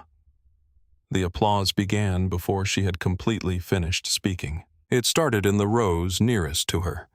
Not explosive, not the thunderous release of crowd energy, but something quieter and more considered. The kind of applause that starts because the body responds to justice before the mind has fully articulated what it just witnessed. It moved forward through the cabin row by row, not building into performance, but sustaining itself at the level of something genuine, the sound of people saying, with their hands in the shared space of a pressurized aluminum tube above a Texas tarmac, "Yes, that's it. That's exactly what it should have been." Simone did not linger in the moment. She turned, picked up her bag, and walked. She walked the length of the aircraft at the same pace she had walked everything tonight, the gate, the jet bridge, the full walk to the back when she had been sent there. Exactly the same pace. Nothing changed except the direction. She walked through premium economy, through business class into first class, and when she sat down in seat 2A, she did not pause to appreciate it, or to register anything about it beyond what it was the seat she had purchased and been removed from, and was now occupying because she had done what she had said she was going to do. Sarah Donovan appeared at her side within 30 seconds. She held a glass of water, chilled no champagne, which was exactly right without either of them having to say so. "Welcome back to your seat, Ms. Ellery," Sarah said. She said it with the quiet gravity of someone who means 2 things at once with the same 3 words. Simone accepted the water. She looked out the first-class window. On the tarmac, the Ellery Global Freight trucks were already moving back headlights, cutting the dark, the ground crew returning to positions, the fuel hoses recoupling to the wing access panels. The baggage conveyor was running. The pushback tug was relocking its jaw onto the front landing gear, her company doing its work exactly as it was supposed to. She typed to Diana resume. She sent it. She put her phone in her pocket. She closed her eyes. Not the strategic close of someone managing a room, but something quieter and more private than that, the close of someone allowing themselves one moment that belongs entirely to themselves before the next thing begins. She thought about her mother. She thought I stayed exactly the size I was supposed to be. She opened her eyes. Outside, the engines began to spool. The Boeing 777 pushed back from Gate A, 7 at 8:44 p.m., 67 minutes behind its scheduled departure time. But the mood in the economy cabin as the aircraft finally moved was not the mood of a typical delayed departure, not the collective relief of people who have been inconvenienced and are simply glad the inconvenience is over. It was something more considered than that, something with texture. The people in the main cabin of this flight had witnessed something. They didn't all have the same name for it. They didn't all have the full context. Most of them had heard Simone's brief words and filled in the remaining gaps with inference and instinct. But they had all been in the room for it. They had watched the empty tarmac and the departure board reading "Operational Hold," and the man in the expensive suit walking the length of the aircraft, and the woman in the center seat who had stood up and spoken with the directness of someone who had been carrying something for a long time and had finally set it down in the right place. Terrence in seat D. The logistics manager from Dallas looked at Simone's empty seat beside him with the expression of someone processing an experience that has not fully resolved into understanding yet. "I've flown this route 6 times, he said to the empty seat in the specific way that people sometimes address empty seats when the person who occupied them was significant enough to address even in their absence. "I have never seen anything like that." He shook his head slowly. "Never." The student in seat F had the textbook face down on the tray table and was looking out the window at the Dallas lights receding. She was quiet for several minutes. Then she said, "She didn't yell once. She sat in this seat for over an hour, and she didn't raise her voice once. She said it with the specific quality of recognition that arrives when you see something you hadn't fully understood was possible before you saw it." In seat 34B, Noah Patel was reviewing the footage he had shot during Carter Flynn's exit. Quiet, deliberate, low-angle everything.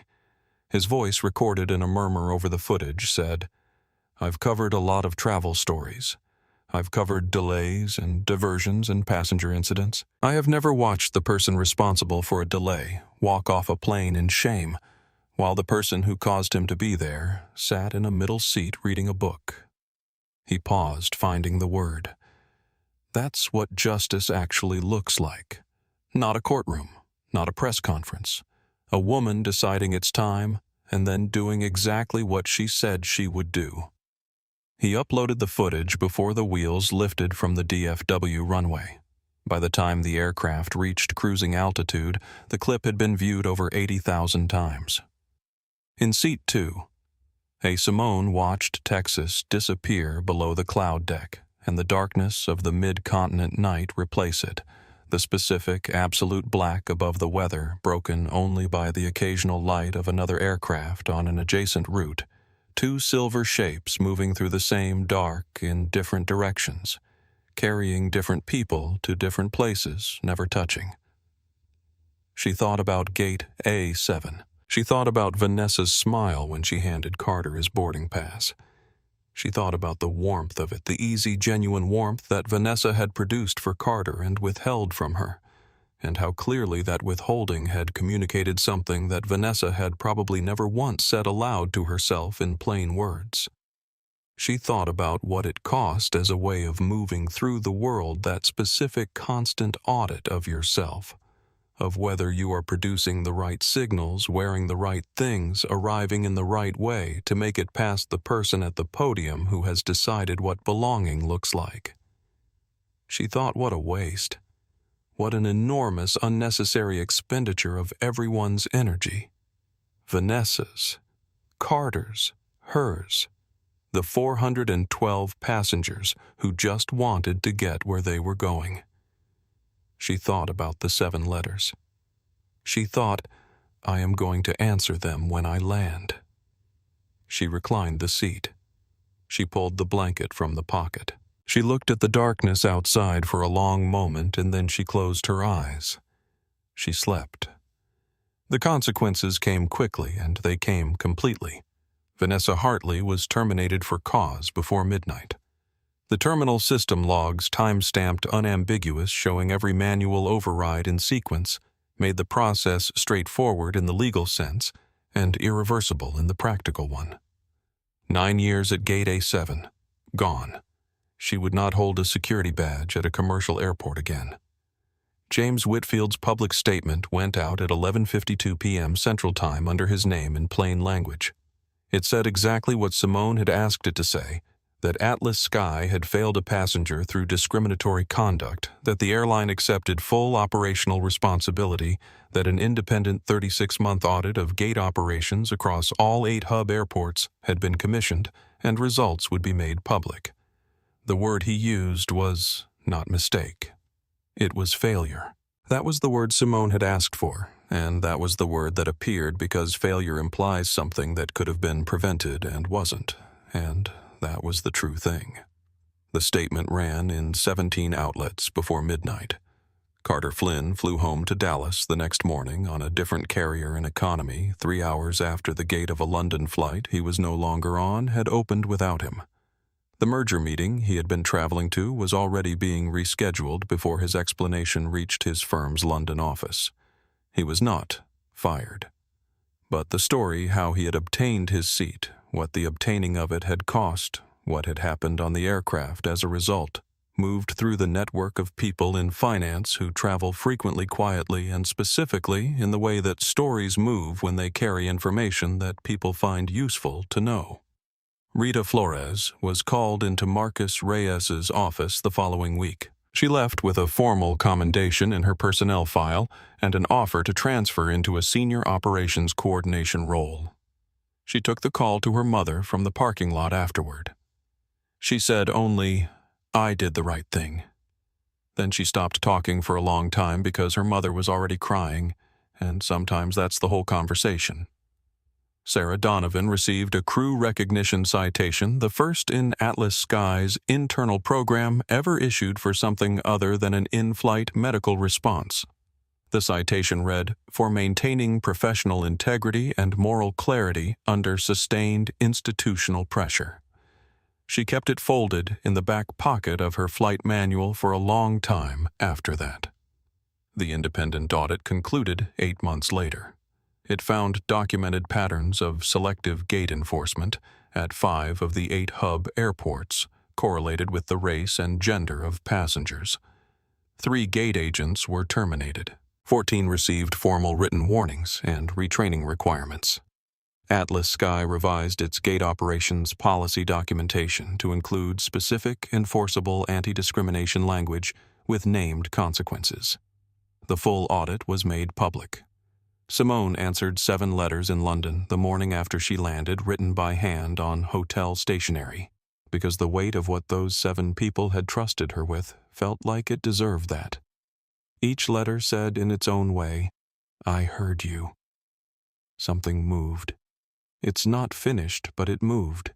She mailed them before her first meeting. "I want to say something honest to you before we close."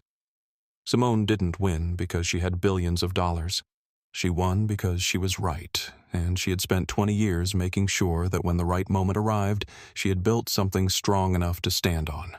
She didn't scream. She didn't demand. She didn't perform her outrage for anyone's benefit. She sat in the worst seat on that plane, and she waited, and she acted, and she owned every word of what she asked for. What Vanessa Hartley did was not just rude. It was the version of a thing that happens hundreds of times every day in airports and hotels and lobbies and offices across this country to people who don't have a logistics empire to call on, who absorb it and move on and write letters that sometimes go unanswered. The lesson I take from this isn't just about power. It's about what you do with the space between being wronged and responding to it. Simone used that space to be precise, to be patient, to act in a way that was bigger than the moment she was in. And Rita Flores, 29 years old, 18 months into a job she needed, chose in one moment to tell the truth. No protocol, no guarantee, no safety net, just the truth. That matters as much as anything else in this story. Stay the size you are supposed to be. Build what you're building. And when the moment comes, stay calm, know your leverage, and use it for something larger than yourself. If this story reached something real in you, share it. Subscribe, hit the like button, and leave a comment below. I want to know where you're watching from, because the next story we tell just might be yours.